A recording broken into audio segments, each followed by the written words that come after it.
கோவையில் முதன்முறையாக திருநங்கைகளுக்கான இணையதளம் வெளியிடப்பட்டது. இதில் திருநங்கைகளுக்கு பயனளிக்கும் வகையில் பல்வேறு தகவல்கள் இடம்பெற்றுள்ளன.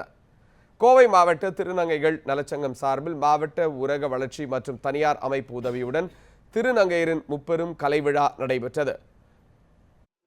கோவை மாவட்ட திருநங்கைகள் நலச்சங்கம் சார்பில் மாவட்ட ஊரக வளர்ச்சி மற்றும் தனியார் அமைப்பு உதவியுடன் திருநங்கையரின் முப்பெரும் கலை விழா நடைபெற்றது.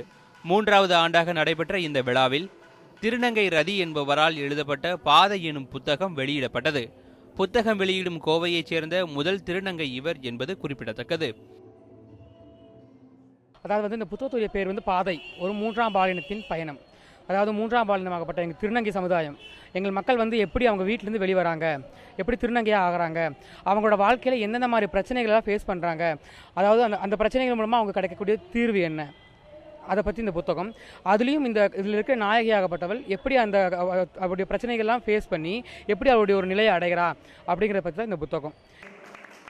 இவ்விழாவில் திருநங்கையர்களின் பணிகள் கொண்ட www.kovaitransgender.org என்ற இணையதளம் அறிமுகப்படுத்தப்பட்டது.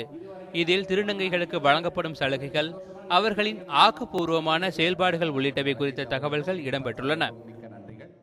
சட்ட ரீதியான அங்கீகாரம் கிடைத்துவிட்டது, ஆனால் சமூக ரீதியான அங்கீகாரம் இன்னும் கிடைக்கவில்லை.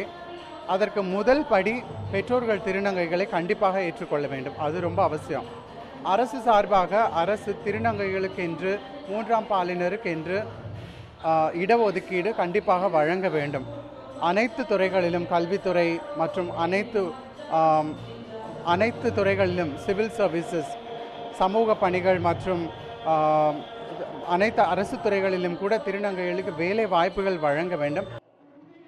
நடன நிகழ்ச்சி, புத்தக வெளியீடு, சாதனையாளர்களின் அனுபவ பகிர்வு, திருநங்கையர்களின் ஆடை அணிவகுப்பு உள்ளிட்ட நிகழ்ச்சிகள் பார்வையாளர்களை வெகுவாக கவர்ந்தது.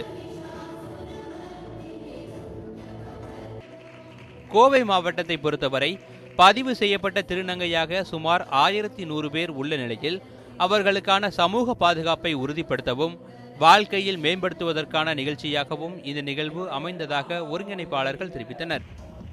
நியூஸ் 7 தமிழ், கோவை.